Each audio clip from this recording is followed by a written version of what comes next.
지금 증시가 어제 많이 하락해가지고 뭐 자신감을 많이 잃으신 분들이 있는데 주식이라는 건 몰라요.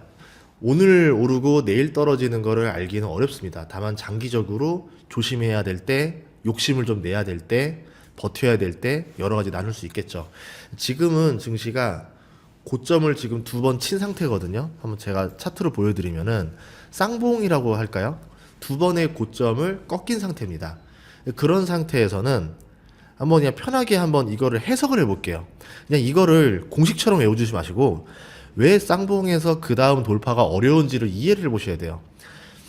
사람이 욕심을 내다가 두 번 정도 꺾이고 나면은 자신감이 줄어듭니다. 그러면 이때 매수하면 안 되겠다라는 공포가 생기기 시작해요. 욕심보다 공포가 많아지면서 다음번 신고가를 돌파하기가 굉장히 힘들어집니다. 신고가를 돌파하려면 굉장히 많은 거래량, 그러니까 거래 대금이 많이 필요한데 그 매물벽을 뚫고 밀고 나갈 수 있는 엄청난 매수 자금이 필요하다라는 거죠. 그렇게 되려면 욕심이 필요한데 욕심을 지금 주고 있지 못하다. 그러니까 지금은 공포는 늘어나고 욕심은 줄어드니까 이걸 못 이기고 있는 겁니다. 그러면 이걸 영원히 돌파 못하는 거냐? 그것도 아니라는 거죠. 신선한 강한 호재만 있으면 충분히 가능하다라는 겁니다. 그러면 신선한 강한 호재가 뭡니까? 신선하다라는 뜻이 뭐냐면 우리가 예상 못한 무언가가 튀어나와야 된다라는 거예요. 22년 말쯤에 굉장히 증시가 안 좋던 시기에 챗 GPT라는 게 등장하면서 AI라는 기대감으로 지금 3년을 증시를 올렸습니다. 그때 AI라는 게 이렇게 시장을 끌어올릴 거라고 예상하기 어려웠죠. 그런 어떤 돌풍을 일으키는 무언가가 나와야 되는데 그게 없었다라는 거죠. 자, 그 다음에 또 뭐였냐면 AI 관련주들이 1차 주식, 2차 주식, 3차 주식까지 다 올랐어요. 1차 주식이라고 하면 엔비디아 이런 거겠죠. 뭐 2차 주식이라 그러면 브로드컴 정도 될 겁니다. 3차라고 하면은 이제 정말 이런 AI도 있었어? 라는 것들까지 다 올랐던 거예요. 그러고 나면은 이제 AI 기업을 더 이상 찾아내긴 어렵다. 숨은 보석이 없다라는 거죠. 그리고 1차 기업보다 3차 기업이 더 많이 오르고 이 3차 기업이 꺾일 땐 더 많이 떨어집니다. 그러면은 여러분이 이 상황에서 다시 신규 투자자라 보면은 1차, 2차, 3차 중에서 어디 투자할 거예요? 3차 투자하기 쉽지 않죠. 무섭죠. 1차가 조금 더 낫지 않겠나? 이런 생각을 할 겁니다. 그러면은 그게 하락률로 어느 정도 지금 표현이 되고 있는 거죠. 채굴이 바닥난 시점에서는 AI 시장이 더 커지려면은 무언가 새로운 가능성을 보여줘야 돼요. 뭐 피지컬이라던가 뭐 자율주행이라던가 뭔가로 연관되는 것들, AI라던가 그걸 계속 보여줘야지만 아 AI로 시장이 더 커질 수 있구나라는 것들을 보여준다던가 아니면은 챗 GPT가 4분기 뭐 갑자기 흑자로 전환했다라던가 뭔가 좀 깜짝 실적들을 보여주면서 AI가 돈이 된다라는 확실한 믿음을 줘야 됩니다. 그렇지 못한 상태에서는 지금 AI에서 신선한 호재는 딱히 보이는 게 없다. 이거였던 거고요. 그 다음에 테슬라 같은 경우는 새로운 호재를 좀 보여주면서 어제 올랐었는데 이제 뭐 나머지들은 신선한 재료에서는 딱히 없기 때문에 채굴도 바닥난 상태고 그런 점에서 뭔가 좀 오르지도 못하고 떨어지도 못하는 횡보 이런 상태에서 갑자기 이제 악재가 다른 게 나오니까 이제 매도를 해야 되겠다라는 사람이 마음들이 생기면서 매도세가 강하게 나왔다. 이렇게 볼 수 있겠죠. 그래서 심리적인 영향을 생각하면서 들어가시면 좋을 것 같아요. 또 하나는 유동성이 바닥났다라는 이야기를 저번에 했는데 유동성이 바닥난 신호들은 여러 가지가 있었습니다. 쿡 이사가 경고를 했던 게 한 달 전이었었고요. 그리고 시장에서는 채권금리 발작도 최근에 있었었고요. 그 신호가 나오기 한 달 전인 10월 달에는 이미 벌써 유동성 끝자락에 있는 기업들이라던가 비트코인 같은 것들이 엄청난 시세 분출을 다 했었죠. 10월에 어마어마한 시세 분출하고 나서 11월부터 소강 상태로 벌어들이고 주가가 서서히 떨어지다가 최근 들어서 한 번 더 꺾인 겁니다. 그러니까 1차 꺾임, 2차 꺾임이 나왔다라는 거죠. 대장주인 엔비디아도 11월 달에 200달러 넘은 다음에 지금은 180달러 아래로 내려온 모습이죠. 그러면은 대략 15% 정도 하락을 한 겁니다. 부채 비율이 높은 오라클도 두 달 새 주가가 반토막 가까이 났어요. 더 많이 떨어졌죠.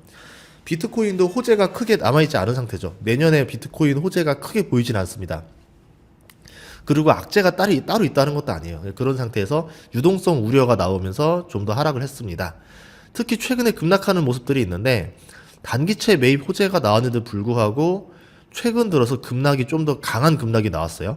이랬을 때는 아마 어떤 원인이냐? 제가 봤을 때는 일본의 금리 인상 우려가 이제 이게 이슈가 된 거죠. 그러니까 일본 금리 인상 우려가 큰 건지 작은 건지는 알 수는 없는 거겠지만 전반적으로 장기적으로 유동성을 야금야금 빼먹는 악재는 될 겁니다.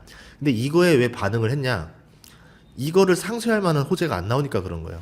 결국은 그날 호재와 악재를 더해서 플러스와 마이너스를 하다 보면 남는 정도 있잖아요. 이만큼씩 올라가는 건데 그게 지금 안 나왔다라는 거죠. 그리고 주식 투자에서도 보시면 대장주가 오를 때보다 이 3차 주식들 유동성 끝에 있는 것들이 훨씬 더 많이 오릅니다. 그리고 이것들이 꺾였을 때쯤이 보통 이제 랠리가 끝났다라는 모습들을 보여주고 있거든요. 그래서 지금 같은 경우는 조금 조심하는 것들이 맞다라고 영상을 찍었었던 거고, 그리고 유동성 끝에 있는 것들은 시세를 연달아서 짧은 텀을 두고 2번 이상 뿜어내지를 못해요. 한번 누가 해먹고 나면은 한동안 좀 쉬어야 됩니다. 이런 것들이 있다라는 거예요. 그리고 지금 미국 증시를 받치는 두 개의 축이 있는데 유동성과 AI입니다. 조정을 받는 이유는 둘 다 우려가 있기 때문인데요. 유동성 부족은 오히려 QE를 앞당길 수도 있어요. 그래서 저는 이게 악재가 될지 호재가 될지는 지켜봐야 된다는 거고, 오히려 악재가 장기적으로 호재가 될 수 있다는 거죠. 코로나 때도 코로나 자체는 악재였었는데 코로나 때문에 엄청난 유동성을 풀어줍니다. 그래서 이게 호재로 바뀌었죠. 그러니까 악재도 뒤집는 상황에 따라서 호재로 바뀔 수 있다. 그래서 너무 악재를 과잉해서 믿으면 안 된다. 그때 사람들은 이렇게도 말했습니다. 코로나가 이렇게 심각한데 유동성을 붓는다고 이게 증시가 해결될 일이냐라고 이야기를 했었겠지만, 상대적으로 보는 거죠. 코로나로 인한 경제적 피해보다 유동성을 어마어마하게 풀어놓은 호재가 훨씬 더 상세하고도 이득이다라고 판단했기 때문에 증시가 올라가는 겁니다. 플러스 마이너스 하나만 보지 말고 두 개를 합쳤을 때 어느 정도 차익, 마진이 나는지를 보고 들어가라는 얘기예요. 이게 저도 투자하면서 느꼈던 건 그거였어요. 호재만 믿지 말고 악재만 믿지 말고 둘 다 합쳤을 때 마진이 어느 정도 되냐를 보고 방향성을 정해도 늦지 않다, 이거였었고, 또 하나는 뭐냐면 AI 쪽인데요. 기술의 발전과 상관없이 주가는 출렁입니다. 이거는 뭐 여러분 많이 알고 있죠. AI 같은 경우는 이제 옥석 가리게 들어갔다라 봐야 되겠죠. 살아남는 기업과 죽는 기업이 나올 거고, 부채 비율이 높은 기업이 먼저 죽겠죠. 그러면 어떤 일이 벌어지냐면 죽은 자의 시체를 먹고 살아남은 자들이 성장하게 됩니다. 그 과정은 굉장히 잔혹하기 때문에 살아남은 사람도, 살아남은 기업도 승자라고 담보가 돼 있진 않아요. 그리고 살아남은 기업도 이익률이 떨어질 수가 있어요. 이 시기에는. 왜냐면 공급 과잉이라던가 이런 게 나오기 때문에. 그래서 확실하게 생존이 되고 독점적인 지위를 가기 전까지는 주가가 암흑기가 올 수 있어요. 말씀드렸지만 기술은 계속 발전하는데 주가는 그렇지 않습니다. 그래서 이 기술의 발전과 주가가 동일시하는 생각들도 있어요. 이건 굉장히 어떻게 보면은 합리적인 생각처럼 보이지만 주식시장이 그렇진 않습니다. 주식시장은 굉장히 비이성적이고, 당연히 올라야 되는데 떨어지고 떨어져야 되는데 오르더라. 그래서 살아있는 생물이라고 표현을 하는 거고, 그렇기 때문에 당연히 이론적으로 이렇게 될 거야라 했는데 틀리는 경우도 나오고, 저도 많이 틀리잖아요. 그렇게 벌어지는 거 아닌가라는 생각이 듭니다. 그래서 너무 한 방향으로만 생각하지 않았으면 좋겠다. 다만 지금 고점에서는 흐름상 좋지 않은 것들이 몇 개 있었다. 그래서 토요일 날 미국 증시가 지금 좋지 않은 신호들이 몇 가지 있었습니다라는 영상이 있었는데, 그거를 한 번 더 봐주시면 좋을 것 같아요. 예, 이렇게 영상 좀 급하게 찍었습니다. 오늘 자막 못 들어갔고, 정말 예측 불허의 장이에요. 그리고 트럼프가 정말 호재 중에 하나는 트럼프가 증시가 꺾이는 모습을 놔두고 싶어 하진 않는 것 같아요. 내년에 중간선거가 있어서인지 몰라도 웬만하면은 시장을 받치고 싶어 하는 약간 그 영웅 심리가 있더라고요. 나 트럼프가 떨어지는 증시를 거꾸로 들어 올렸어. 약간 그걸 원하는 거기 때문에 오히려 악재가 나올 때 트럼프의 입을 더 잘 봐야 될 것 같다라는 생각이 듭니다. 오늘 밤 또 어떻게 나올지 모르겠고, 그리고 지금 오늘이 화요일, 수요일, 목요일, 금요일 날 일본 금리 인상이 있으니까 이 뉴스까지 잘 체크하시면 좋을 것 같아요. 그 전까지는 많이 휘둘리지 않을까 봅니다. 그리고 일본 금리 인상은 확실시 되는데 내년에는 몇 번 더 할 것인가에 대해서 이제 좀 베팅이 나올 거 아니에요. 그것들을 보면서 여러분이 다음 주에 잘 판단해서 투자하시면 좋겠습니다. 주식은요, 쌀 때 사서 비쌀 때만 팔면 돼요.